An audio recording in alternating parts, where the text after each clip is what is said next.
Hi friends, అందరికీ నమస్తే. ఈరోజు మన వీడియో వచ్చేసి నేను చెప్పాను కదా ఫ్రెండ్స్, ఇంతకుముందు పిల్లలకి క్లీనింగ్ చేసుకునే పద్ధతి అది మనం చెప్పాలి, అది ఎలా చెప్పాలో కూడా నేను చెప్తాను అని చెప్పాను కదా ఫ్రెండ్స్. అది ఏంటంటే చాలామంది నేను చెప్పాను కదా ఫ్రెండ్స్, అంటే పిల్లలకి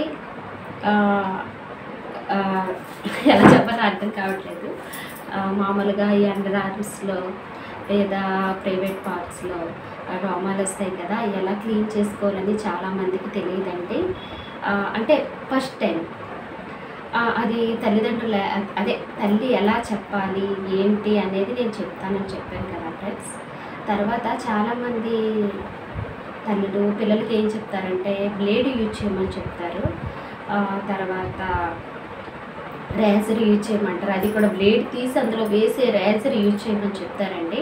ఇదైతే మాత్రం చాలా తప్పు ఫ్రెండ్స్. ఎందుకంటే చిన్న పిల్లలకి ఏమీ తెలియని వాళ్ళకి మనం క్లీన్ చేసుకోమని బ్లేడ్ ఎప్పుడు మనం సజెస్ట్ చేయకూడదు. ఎందుకంటే కొంచెం అలవాటు అయ్యి వాళ్ళకి ఏజ్ పెరిగిన తర్వాత అయితే అది వేరే విషయం అండి. ఇలా మనం చేయడం వల్ల ఏంటంటే ఏదైనా సరే ప్రైవేట్ పార్ట్స్లో ఇలాంటి అండర్ ఆర్మ్స్ దగ్గర ఎక్కడైనా సరే గాయాలైతే అది తగ్గడం చాలా కష్టమండి. అందుకని చెప్పేసి ఏంటంటే హెయిర్ రిమూవర్ వాడాలి. చాలామంది అంటారు హెయిర్ రిమూవర్ మాకు పని చేయట్లేదు, మాకు హెయిర్ రిమూవ్ అవ్వట్లేదు అని అంటారు ఫ్రెండ్స్. అదేమీ కాదు. హెయిర్ రిమూవర్ మీద అది ఎలా యూజ్ చేయాలి అనే పద్ధతి రాసిపెట్టి ఉంటుంది. దాని ప్రకారం మనం యూజ్ చేసుకోవాలి. తర్వాత మనకి బయట ఏం చూపిస్తారంటే ఒక రేజర్ లాంటి ప్లాస్టిక్ది ఒకటి ఇస్తారు. నేనైతే మామూలుగా యూజ్ చేసి మీకు డెమో చూపిద్దాము హ్యాండ్ మీద అని అనుకున్నాను. నేనైతే డెమో చూపిద్దాం అనుకున్నాను ఫ్రెండ్స్ హ్యాండ్ మీద. అయితే అది ప్లాస్టిక్ లాంటిది మనకి రేజర్ టైప్ ఉండేది చూపిస్తారు. అది మీరు గమనించే ఉంటారు ఫ్రెండ్స్. అది ఏంటంటే ఇది రాసిన తర్వాత హెయిర్ రిమూవరు మనం దాంతో కలిసి మనం తీసేయండి, వెంటనే వచ్చేస్తుంది, మీకు క్లీన్ అయిపోతుంది అని చెప్తారు. రేజర్ అదేంటి ఫ్రెండ్స్, అది ఇక్కడ మనం యూజ్ చేసేటప్పుడు లేదా వేరే పార్ట్స్లో యూజ్ చేసేటప్పుడు అది మనకి వీలుగా ఉండదు.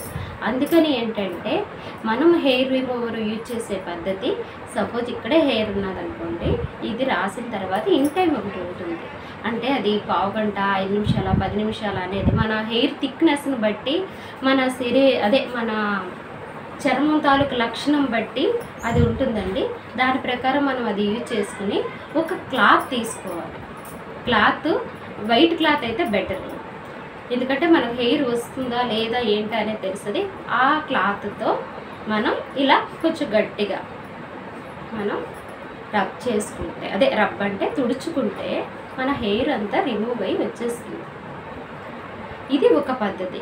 కొంతమందికి ఏంటంటే ఒక ఫ్రెండ్ నాకు మార్నింగ్ ఫోన్ చేసి చెప్పాడు, నేను ఈ కంటెంట్ కోసం చెప్పాను.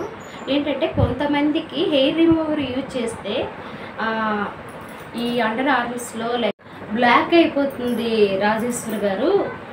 కొంతమంది వాళ్ళ స్కిన్ బట్టి వాళ్ళ చర్మ తత్వాన్ని బట్టి మనకి హెయిర్ రిమూవర్స్ క్రీమ్స్ అన్నమాట చిన్న ఏజ్లో వాడకపోవడమే మంచిది అని ఆ మేడం చెప్పారండి.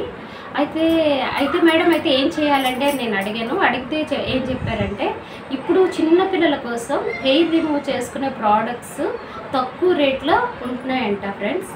అది మనం హెయిర్ కేర్ అది మనకి కొన్ని దగ్గరలో పెట్టేసి అమ్ముతుంటారు కదా, షాపింగ్ మాల్స్లో లేకపోతే గాజుల షాపుల్లో. ఇలా వాళ్ళ దగ్గరికి వెళ్ళి ఇలా ఫస్ట్ టైం మేము యూజ్ చేసుకోవాలనుకుంటున్నాము, హెయిర్ రిమూవ్ చేసుకోవాలనుకుంటున్నాము, మాకు హెయిర్ రిమూవర్ కాకుండా మాకు రేజర్స్లోనే స్మూత్గా ఉండేవి, బ్లేడ్ పెట్టకుండా అందులోనే బ్లేడ్ ఉండేది, మాకు కావాలి పిల్లల కోసం అని మనం అడగాలి ఫ్రెండ్స్. అడిగినట్టయితే వాళ్ళు ఇస్తారంట.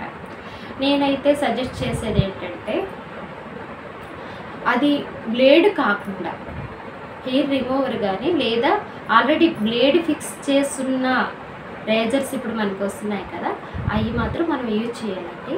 పిల్లలకి ఏంటంటే మనం నీట్నెస్ అనేది మనం చిన్నప్పటి నుంచి అలవాటు చేయాలి. ఎందుకంటే ఫస్ట్ నుంచి మనం అలవాటు చేయలేనట్టయితే అది వాళ్ళు కొంచెం పెద్దవాళ్ళు అయిన తర్వాత కాలేజీలకు వెళ్ళిన తర్వాత లేదా జాబ్స్కి వెళ్ళిన తర్వాత అదే అలవాటు ఉండిపోతుంది.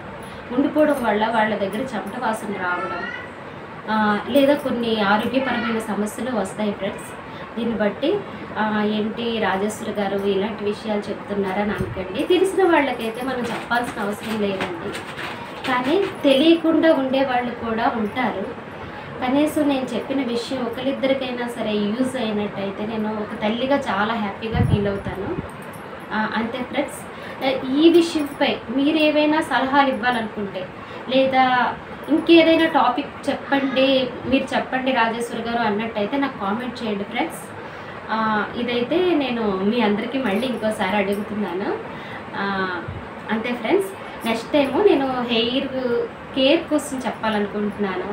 తర్వాత పిల్లలకి పీరియడ్స్ టైంలో వచ్చే కడుపు నొప్పి ఇలాంటి వీటి కోసం కూడా నేను చెప్పాలనుకుంటున్నానండి. ఇదేంటంటే నేను ఏం చెప్పినా సరే ఫ్రెండ్స్, నేను పెద్దగా చదువుకోలేదు, నేను ఎక్కడో చదివేసి నేను చెప్పిన విషయం కాదండి. మేము ఎక్కువ మంది అక్క చెల్లెళ్ళమి, పెద్ద ఫ్యామిలీ మాది. తర్వాత నాకు ఆడపిల్లలు ఉన్నారు. నేను చూసినవి అంటే నా అనుభవంలోకి వచ్చిన విషయాలు మాత్రమే నేను ప్రస్తావిస్తున్నాను. అంతే ఫ్రెండ్స్. ఈ టాపిక్ మీకు నచ్చినట్టయితే నాకు ఒక కామెంట్ చేయండి. అంతే ఫ్రెండ్స్. బాయ్.